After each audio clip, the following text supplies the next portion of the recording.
저희 열린우감TV가 지금부터 드리는 말씀 우리 시민 여러분들, 시청자 여러분들 잘 귀담아 들어주시기 바랍니다.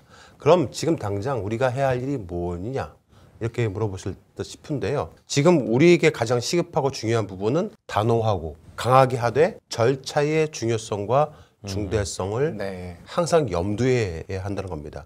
그래서 진짜 중요한 거는 일단 마은혁 헌법재판관 후보에 대한 임명을 거부하는 한덕수에게 일단 기한을 주는 겁니다. 언제까지? 내일까지. 4월 1일까지 기한을 주고 그리고 음으로 양으로 한덕수를 압박하면서 또 한편으로는 이재명 대표가 오늘 연락도 해봤는데 전화도 안 받았다. 전화도 안 받고 생각하고 있다면서요? 예, 뭐 피하는 거겠죠. 피하고 있죠. 그럴 경우에 이제 명분이 생기죠. 그렇게 그렇습니다. 해서 한덕수와 또 최상목까지 탄핵을 다시 하는 겁니다. 그리고 이후로도 절차와 빌드업을 통해서 탄핵을 하나씩 해나가는 게 매우 중요합니다. 문제는 어떠한 경우라도 헌법적 절차에 따라서 확실하게 문제를 해결해야 된다는 겁니다. 우리가 조금이라도 헌법적 절차에서 벗어나는 행위를 하는 거를 그 틈을 이들은 원하고 있고 노리고 있습니다. 저들이 원하는 것은 민주진보 진영이 폭동을 일으키기를 바라고 있다는 거예요. 언제? 지금 당장. 헌법재판관들이 현재 시간을 질질 끌고 있는 거는 헌법에 위배되지 않아요. 180 이내에만 하면 되니까. 맞습니다.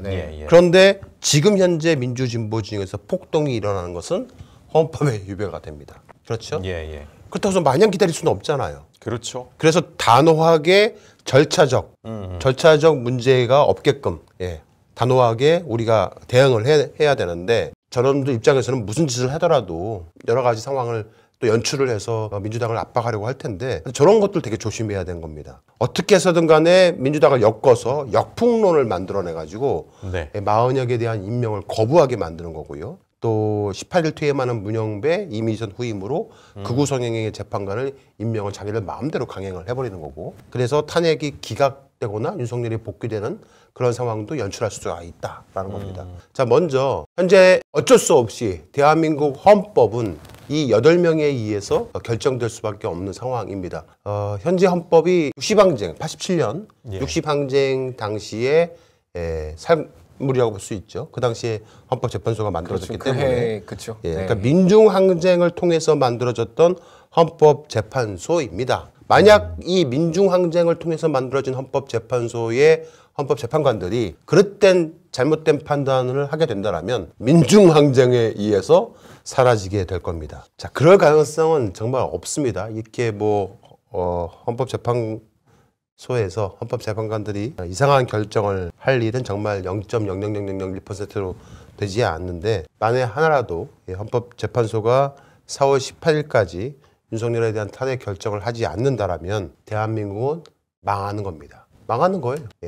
망하는 사실을 헌법재판관들도 잘 알고 있습니다. 헌법재판소라는 그 제도 자체가 여러 차례 말씀을 드렸지만 1987년 6월 항쟁의 결과물로 태어난 87년 헌법의 산물이기도 합니다. 다시는 이 80년 광주와 같은 일이 벌어지지 말아야 되지 않겠습니까? 하지만 만약에 4월 18일 이후가 되게 되면은 그런 사태가 벌어지지 말라는 법도 없습니다.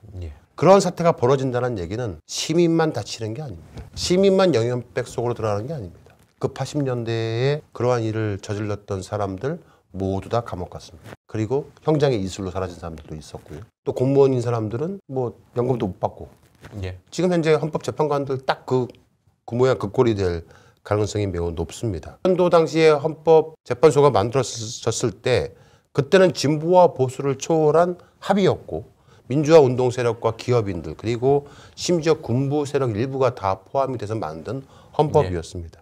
그 헌법을 지켜달라는 겁니다.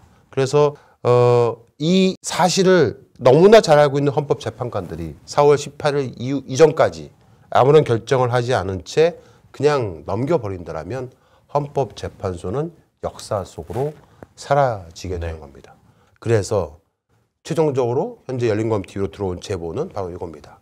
이번 주에 이런 일이 벌어질 가능성이 매우 높답니다. 아, 너무 좋겠네요. 이렇게 되면. 내일 모레죠. 4월 2일 날 탄핵 선고일을 공지하고 4월 4일 금요일 날 윤석열 탄핵을 선고할 가능성이 매우 높답니다. 물론 8대0 파면이 되는 거죠. 이렇게만 되면 베스트죠.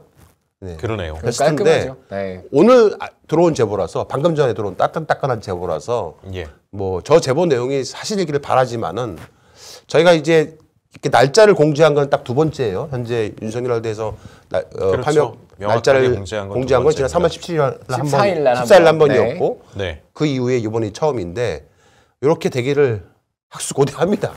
하지만 또 이게 모를 수도 있는 거라서 어찌됐든 오늘 제보를 해주신 분은 제 개인적인 입장에서는 상당히 신뢰할 만한 분이라서 예, 네. 일단 기대는 해봅니다. 네. 하지만 역시 저것도 그분의 주장인 거니까 가봐야 알겠죠.